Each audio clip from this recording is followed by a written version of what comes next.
Qué bueno que continúan con nosotros. Estamos en la entrevista central del Despertador. Hoy vamos a conversar con el secretario de Asuntos Jurídicos del Partido de la Liberación Dominicana. José Dantes está con nosotros. Buenos días, gracias por aceptar la invitación para analizar todo lo dicho por el presidente durante su discurso.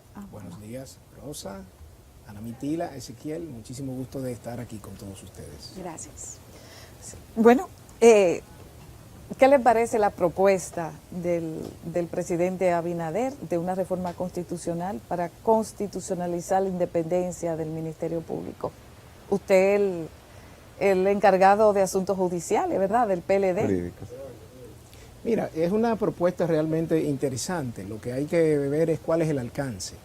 Y hay que ver cuál es el alcance porque las experiencias que se han dado en casos de esa naturaleza en otros países no ha sido positiva.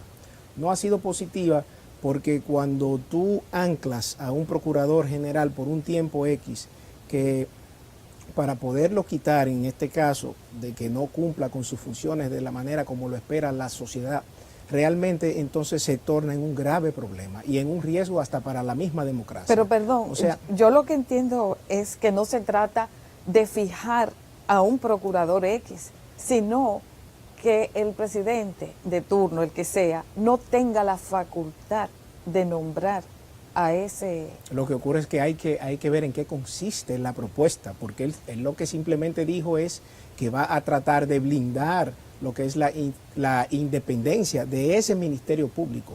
Pero yo creo que la independencia del órgano como tal ya se ha ido trabajando desde hace muchos años. Hay que distinguir aquí lo que es la figura del Procurador General y del Ministerio Público como ente de una carrera que está por una ley orgánica. Son dos cosas diferentes. Entonces, ahí lo que hay que ver realmente es en qué consiste la propuesta. Yo realmente veo bien hasta cierto punto de que la designación pueda ser, en este caso, socializada entre los sectores de la vida nacional, entre los principales poderes públicos, pero hay que ser muy cuidadoso porque las experiencias de otros países en que se han hecho cosas similares no han sido buenas, no han sido positivas. Es decir, ustedes en el PLD, cuando se hizo la reforma a la Constitución, bueno, ni siquiera fue una reforma, cuando se elaboró la nueva Constitución que está vigente en el 2010 y luego la reforma del 2015, se tocaron dentro del PLD, se ha discutido cómo poder dotar de independencia al Ministerio Público, porque si bien, como usted lo dice, ya ha habido una reforma a lo largo de los años, se creó la carrera del Ministerio Público, pero eso tampoco da garantías. Y lo vimos, por ejemplo, durante el periodo de Jean-Alain Rodríguez, cuando hubo una selección de fiscales que después se descubrió que había sido amañada y finalmente fue un escándalo. De tal manera que esta independencia todavía no se logra. ¿Qué ha discutido el PLD para poder lograr la independencia? Mira, yo creo que realmente toda obra se puede ir optimizando con el paso del tiempo. Ahora, no es menos cierto que si existe hoy una carrera es por nuestros gobiernos que dictaron las leyes, que dictaron los reglamentos para esos fines. Y aunque se pueda cuestionar que el último proceso que se intentó hacer para la designación de los fiscales no fue del todo transparente ante los ojos de ciertos sectores, no es menos cierto que los que participaron en ese proceso eran fiscales de carrera, de muchos años dentro de ese Ministerio Público. O sea, vuelvo y digo, el órgano, el ente realmente ya está revestido de cierto nivel de independencia. Lo que aquí se está discutiendo es la cabeza de ese Ministerio Público, cómo debe ser designado, ¿no? Y cuál sería el alcance de su desempeño en el cargo en términos de tiempo, cuáles serían los mecanismos de evaluación de ese desempeño, porque yo te puedo comentar algo.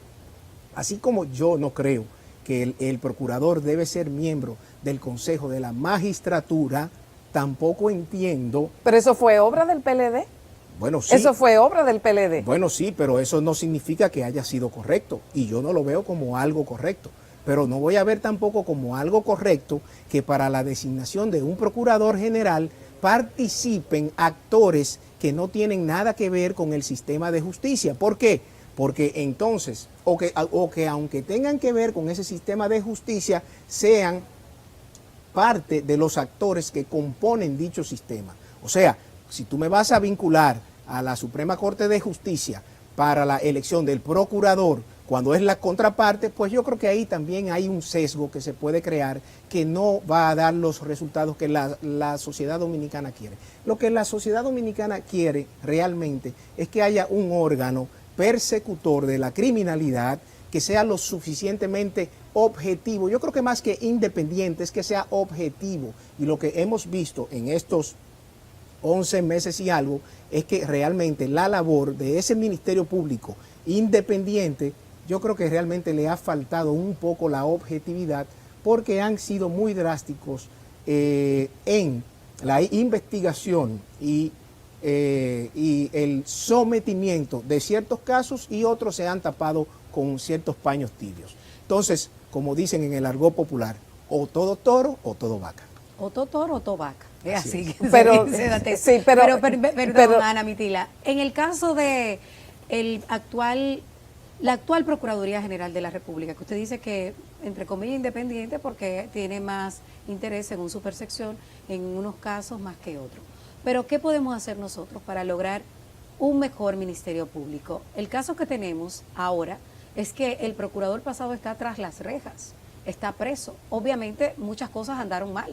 Claro, el inconveniente está en que está preso sobre la base de una acusación que ha presentado de una manera preliminar el Ministerio Público. Ahora, es el juez, son los tribunales que van a realmente verificar si lo que se ha planteado, si esa tesis, si la teoría de ese Ministerio Público, que como ha dicho la misma procuradora, no es la palabra de Dios, pues se puede probar. Porque una cosa es lo que yo pueda poner en un documento y otra cosa es lo que yo pueda demostrar en un tribunal. Que entonces ahí es donde yo creo que realmente se deben focalizar los esfuerzos para fortalecer la capacidad investigativa de ese Ministerio Público. Y aquí hay que tratar de que dentro de esa misma reforma se deslinde lo que son las funciones del fiscal general, de lo que es un procurador general que persigue, que implementa la política del Estado contra la criminalidad, y las funciones que son propias de un Ministerio de Justicia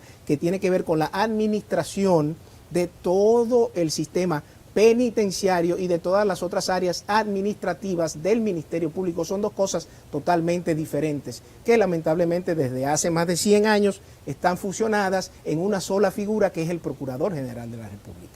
Señor Dantes, y entonces, a su juicio, ¿dónde no ha habido objetividad del actual Ministerio Público?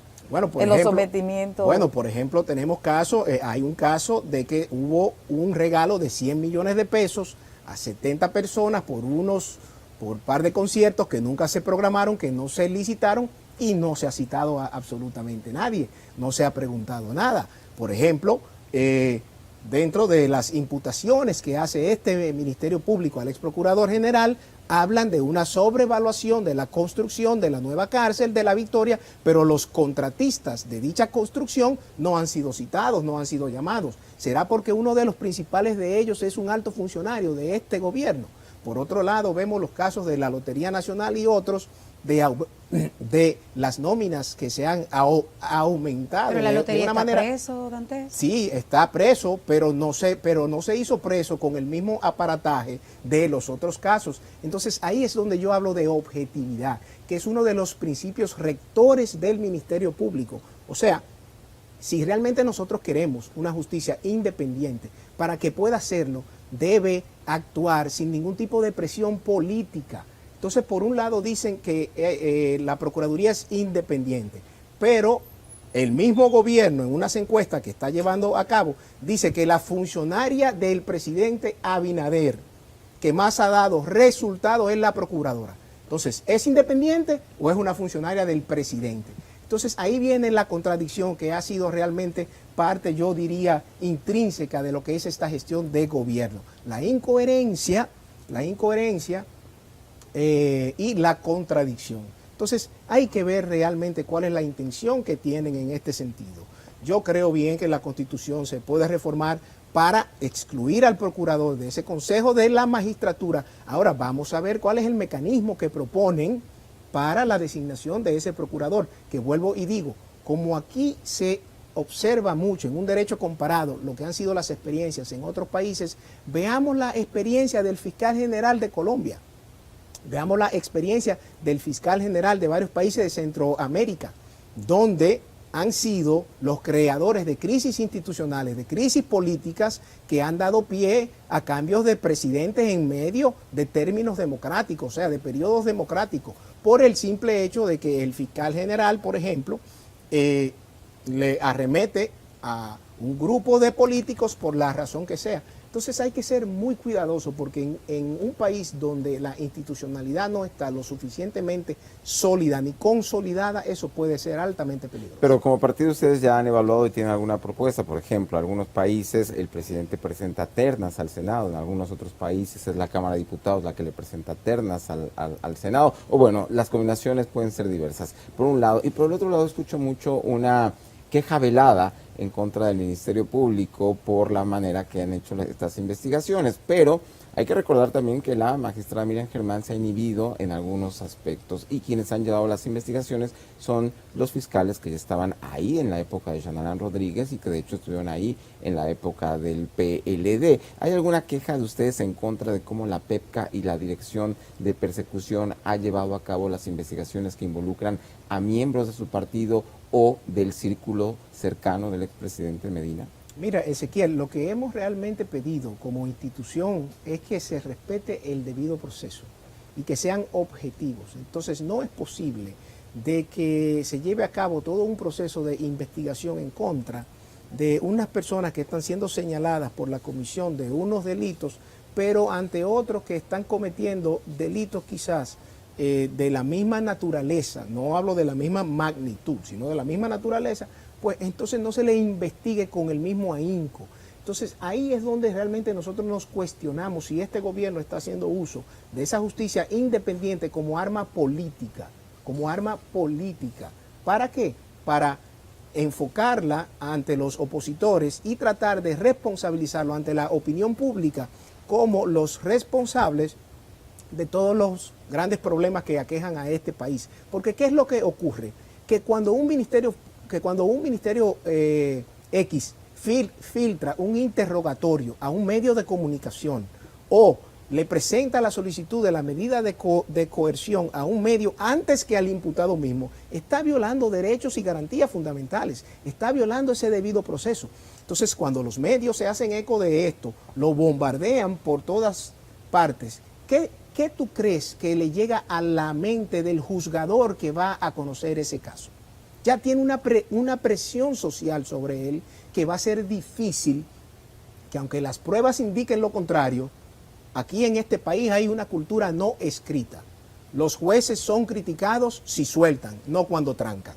Entonces, lamentablemente, los jueces lo que hacen es que frente a esta presión social y frente a un ministerio público que es muy mediático, entonces dicen, no, espérate, si yo le dicto una prisión preventiva a esta persona, que muchas veces es extremadamente gravosa, 18 meses, 12 meses, que viene siendo una pena anticipada, pues yo quedo bien ante la sociedad. Pero se está haciendo justicia. Entonces yo creo que esas son de las cosas que nosotros realmente debemos de discutir, pero como la propuesta de este presidente, vamos a ver en qué consiste dicha propuesta para entonces nosotros fijar nuestra posición. Pero ¿apoyará el PLD en el Congreso esa reforma a la transparencia e institucionalidad que abarca el Ministerio Público, la Contraloría General de la República y la Cámara de Cuentas? Vamos a ver en qué consiste, pero yo te voy a decir algo, Rosa. Los principales promotores de todo el marco legal en el que se sustenta la transparencia, la rendición de cuentas, la ley de compras y contrataciones, entre muchas otras, la cuenta única del sistema financiero, fueron nuestros partidos.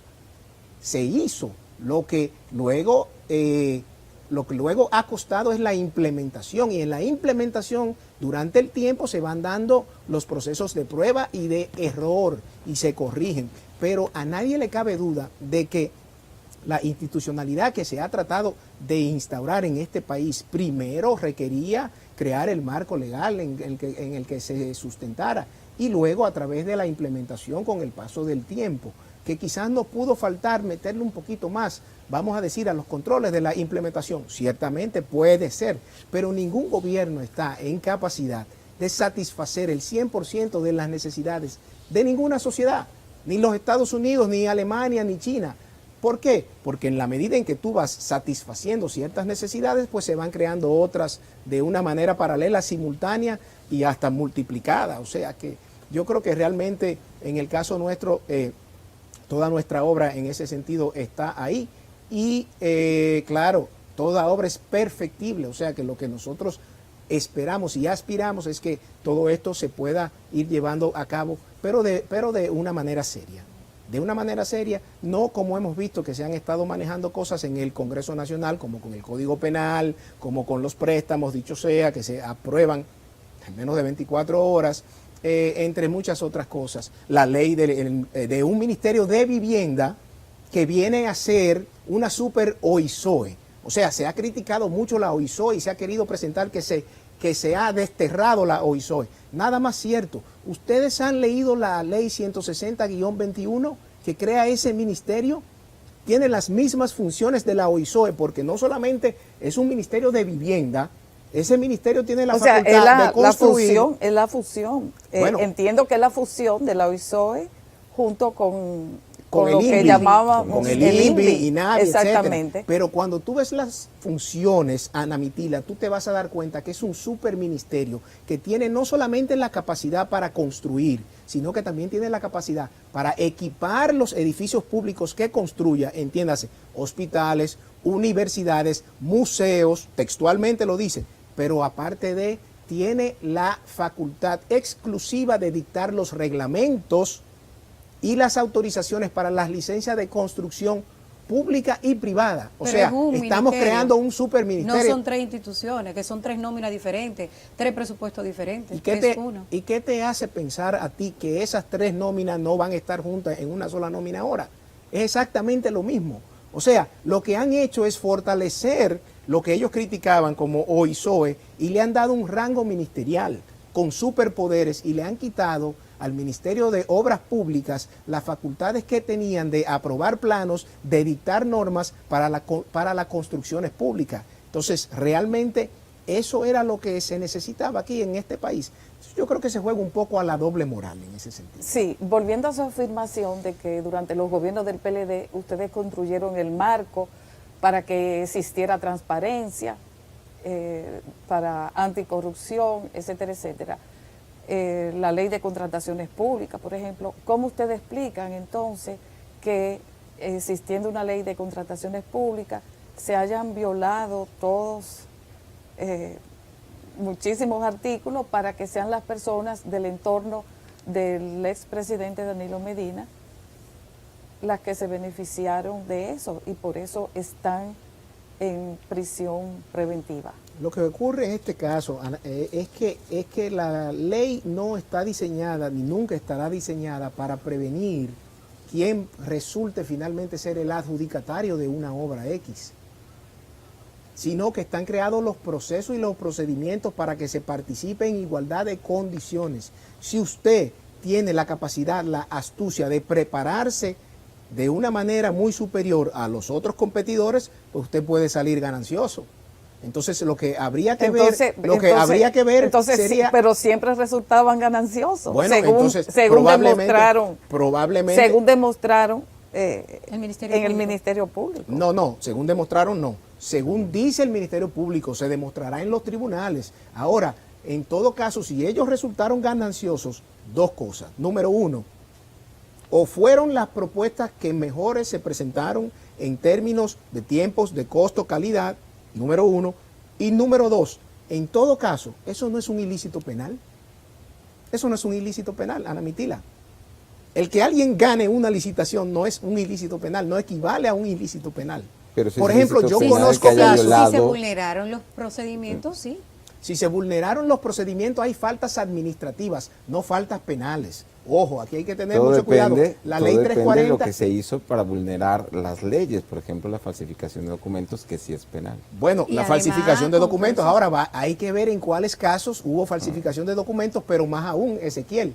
En todo caso, hay que ver quién es el autor de esa falsificación de documentos y si ese hecho ilícito tuvo conocimiento quien participó.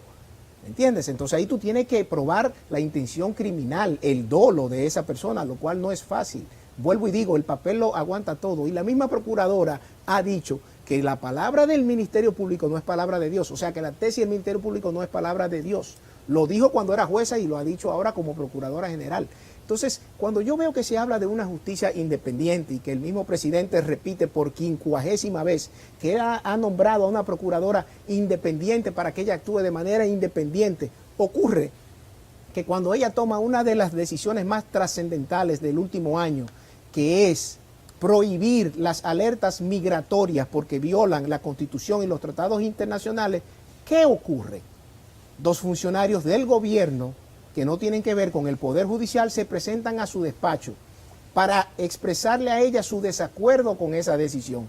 Entonces, eso no es una presión política, eso no es una influencia del gobierno en una procuraduría que se jactan de que sea independiente. Entonces, yo creo que esas son las cosas que la sociedad también debe estarse cuestionando. Ojo, como dominicanos respetamos y respaldamos la labor de una justicia independiente, pero que se investiguen todos los casos, todos, vengan de donde vengan, vengan de donde vengan. Entonces, si me están diciendo que la construcción de la Nueva Victoria tiene vicios de construcción y que hay que demoler una parte, etcétera, busquemos a los constructores, entre los cuales está Lisandro Macarrulla, ministro de la Presidencia. ¿Por qué no se ha citado?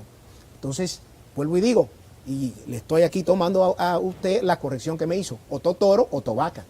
Claro, nosotros, como obviamente nunca tenemos acceso a las reuniones del comité político, no sabemos qué se discute, ahí simplemente nos tenemos que conformar con lo que cuando los voceros periodistas salen nos dicen, y siempre nos dicen que no se ha tocado el tema de las investigaciones judiciales, pero usted es el secretario jurídico del partido.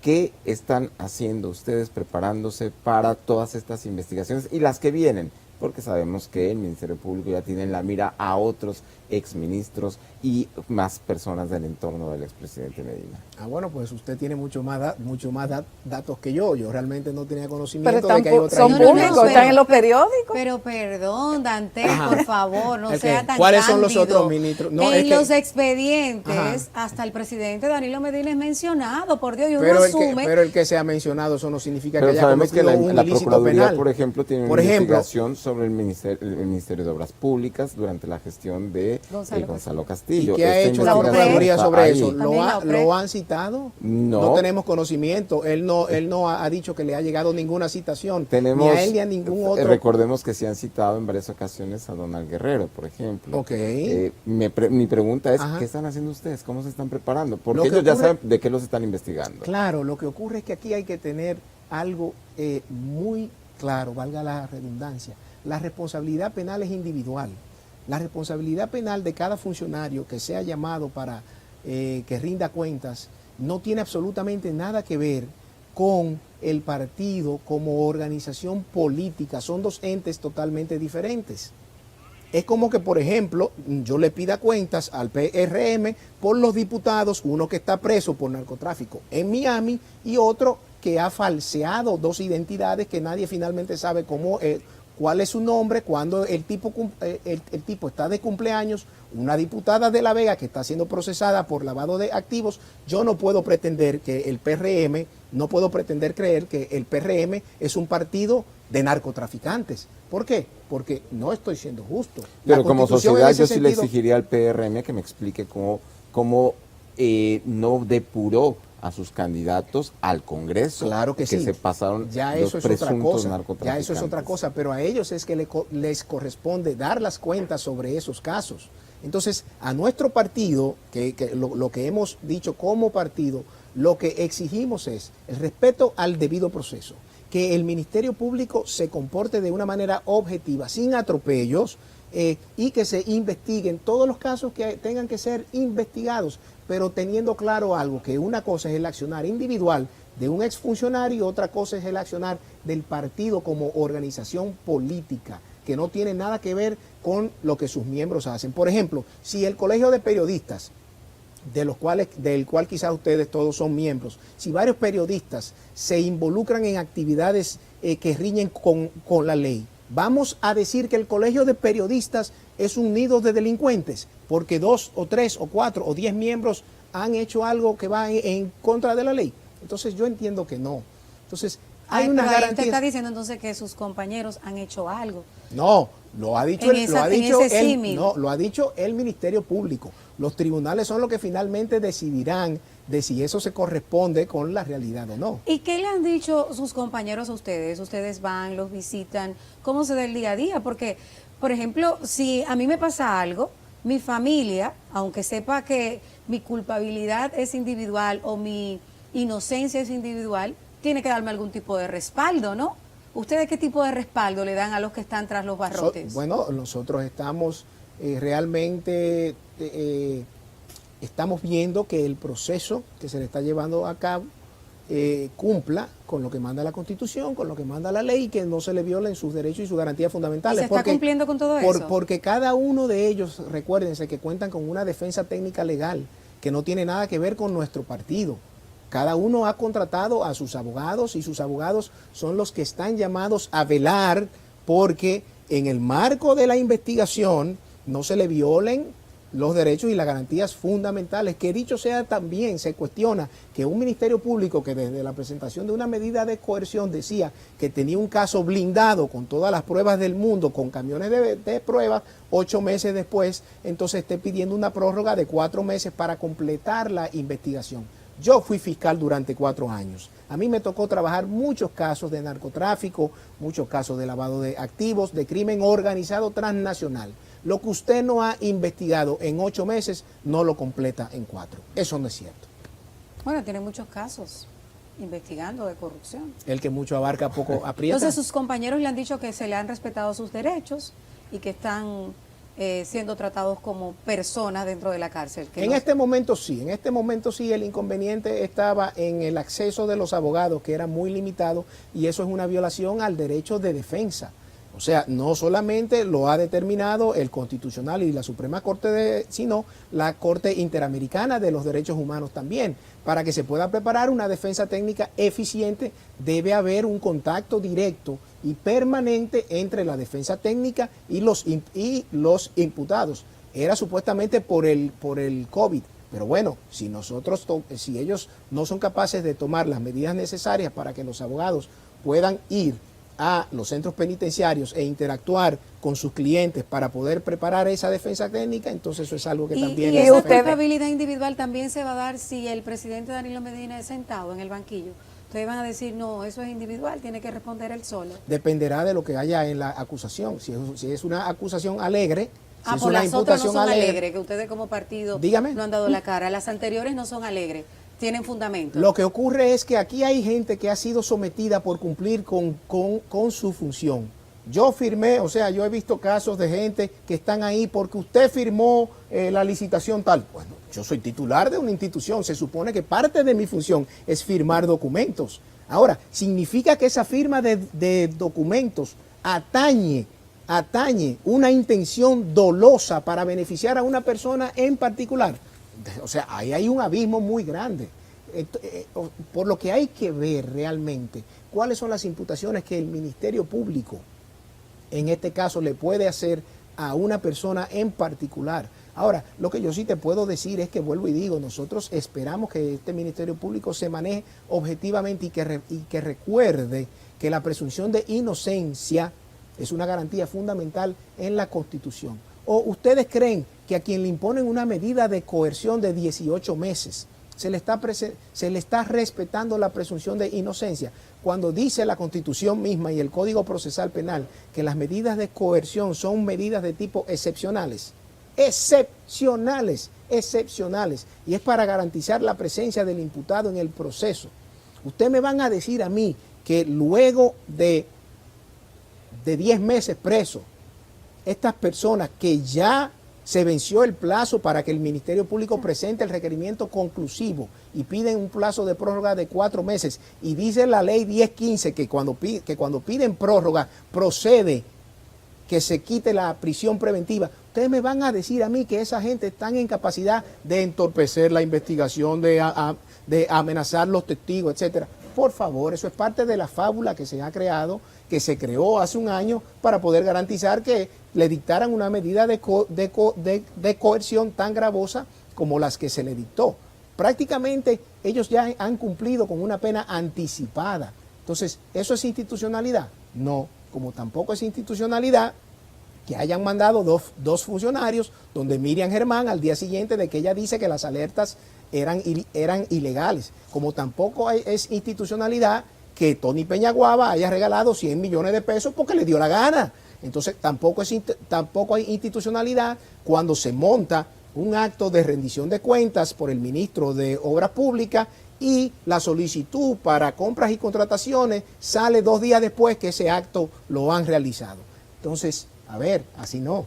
¿A qué atribuye el PLD la cantidad de dirigentes que está renunciando de su partido para irse a la organización encabezada por Leonel Fernández? Mira, es que cuando vemos la cantidad de dirigentes, como tú lo mencionas, son mínimos, son ínfimos. Lo que ocurre es que aquí también se ha dado una acción de reciclaje, donde gente que ya se ha ido desde hace muchísimo tiempo, pero no lo ha hecho público, entonces espera un día X. Pero tienen, incluso legisladores. Sí, claro, ellos tienen una planificación. Los legisladores, ¿no? Ellos tienen una planificación donde cada semana dicen, bueno, vamos a ver a quién vamos en esta semana a juramentar. La semana pasada juramentaron a un buen amigo mío, miembro del Comité Central, que él compitió conmigo en el 2014 y luego de ahí yo nunca lo vi por el partido, ni en ninguna actividad, nunca. ¿Por qué? Porque se dedicó a su negocio privado. La semana pasada lo quieren presentar como una gran adquisición. Suerte, éxitos, pero yo sé realmente que esa persona no suma, según usted. No es que no suma, que tiene 7 años inactivo. Entonces, creo que realmente aquí lo que se ha hecho en la mayoría de los casos es reciclar renuncias que no se habían formalizado, sino que se habían verbalizado, y entonces aprovechan para hacer un acto que lo preside el expresidente Fernández para tratar de darle un realce, pero realmente los dirigentes que han ido sumando, sin quererle quitar méritos, no representan ni un 1% de lo que son la militancia de nuestro país. Ya tenemos que concluir, pero sí. ¿Cuándo veremos al presidente Danilo Medina visitando a su familia en la cárcel? Eso habría que preguntárselo a él. Realmente yo creo que no pueden, está prohibido, tienen que ir la esposa, los hijos y los padres, porque son creo que está limitado por el tema seguridad. No, creo que está también los hermanos no. Creo que está por el tema del COVID, pero según lo que hay establecido, los internos de máxima seguridad solo pueden recibir visita de su esposa, de sus hijos mayores de 18 años y de sus padres. Bueno, pues ya ahí usted tiene la respuesta de por qué bueno, lo que pasa es que si hay una prohibición, él cumple con lo que manda la ley. Cuando levanten la prohibición, entonces sí me pudiera hacer esa pregunta y quizás yo le pudiera responder. Me llama la atención, usted que fue fiscal, lo que nos dice sobre las medidas de coerción, las medidas cautelares y su reclamo de que a estos exfuncionarios PLDistas se les den estas medidas tan gravosas. Pero usted fue fiscal y sabe que pese a que nos dicen que tenemos un código de procesos penales tan garantista, todos los fiscales lo primero que hacen es pedir medidas de coerción. Pero no tan gravosas. Mira, yo trabajé en muchos casos, vuelvo y digo, de narcotráfico y de lavado. Y nunca en 4 años nosotros hicimos uso de la excepcionalidad de los allanamientos de moradas privadas en horas de la noche. Y te estoy hablando casos de sangre, casos de narcotráfico, casos de sicariato. Entonces tú me vas a decir que es necesario haber hecho allanamiento a las 3 de la mañana, romper puertas, afectar a toda una familia con el trauma que significa para hijos menores de edad, ver que a las 3 de la mañana estén haciendo eso. Y más gente que tú quizás citaste a la Procuraduría, que tú muy bien luego de una citación las podías dejar ahí guardadas, detenidas, e ir a hacer un allanamiento entre las 6 de la mañana y las 6 de la tarde. Entonces, creo que esos son los excesos que en este caso han desdicho de la intención real de la lucha contra la corrupción. Yo más bien veo esto como un lawfare, como una judicialización de la política, porque está enfocada a un grupo en particular, de personas investigadas. ¿Por qué no se le da el mismo tratamiento, la misma cobertura a los casos de esta gestión? ¿Dónde está Kimberly Taveras, por ejemplo? ¿Dónde están los funcionarios que han sido acusados de acoso sexual? Salvo Faña, que está siendo sometido. Pero ¿y el del ex rector del Instituto Técnico de Santo Domingo Este? Y así hay otros más, el de Norte, que creo que también había hecho algo así. Entonces, lo que nosotros pedimos es igualdad de condiciones, porque si no, se desacredita la lucha contra la corrupción. Dantes, tenemos que irnos en 30 Sí. segundos. De las 12 reformas anunciadas ayer por el presidente de la República, ¿cuáles ustedes consideran realizables y positivas? Y su evaluación, brevemente, máximo un minuto, porque tenemos que irnos, del discurso de ayer. Mira, yo creo que ese discurso realmente es un monumento a la fantasía, un monumento a la incoherencia, a la contradicción. Número uno, no se ha cumplido nada de las promesas que él tanto había dicho. Los 10,000 pesos para los desempleados, los $500 para la policía. Ha habido un descuento en la asignación de los programas sociales. La doble no es tal, sino que es un 50%. ¿Por qué? Porque el subsidio base que dábamos nosotros era de 800 pesos, pero cuando tú lo combinabas con otros subsidios por atención a la escolaridad de los hijos de esa persona, con bonoluz, con bonogás, prácticamente estaban entre 5 y 7,000 pesos y hoy están recibiendo menos de 3,000. Por otro lado, habló de la reforma del sistema eléctrico y cita como un gran logro la firma del pacto eléctrico. Pero ¿cuál pacto fue que se firmó? El que se discutió y se consensuó en los gobiernos nuestros. O sea, ellos simplemente agarraron ese papel, le cambiaron el timbre y se firmó. Entonces, eso es una obra nuestra. La obra de la construcción de la presa de Montegrande, que él dijo que se viene creando desde el 2009 y que finalmente el próximo año se inaugurará. ¿Él me quiere decir entonces que en un año este gobierno construyó la presa de Montegrande? No, todo ese proceso de los 12 años previos fueron para que él el próximo año tenga la capacidad de inaugurarla. En sentido general, yo te pudiera decir que lo que él ha hecho es un resumen de todas las alocuciones que ha ido dando en los últimos 10 meses y no dijo absolutamente nada nuevo que no fuera, el que te digo, la reforma de la Constitución que va a ser en este año, porque ya lo había dicho que él quería hacerla, pero no había dicho cuándo. A este año le quedan menos de 4 meses. Vamos a ver si él tiene la capacidad de realmente lograr el consenso con las fuerzas políticas, con las fuerzas sociales y para poder llevar a cabo esa gran hazaña que él quiere hacer, porque, ojo, en todo caso, eso no es lo único que hay que trabajar en esa reforma constitucional. Hay muchos entuertos que hay que corregir. Y que no se corrigieron anteriormente. No. En años consecutivos de gobierno del PLD. Así es. Bueno, gracias José Dantes por estar con nosotros en la entrevista central del día de hoy, secretario de Asuntos Jurídicos del Partido Morado.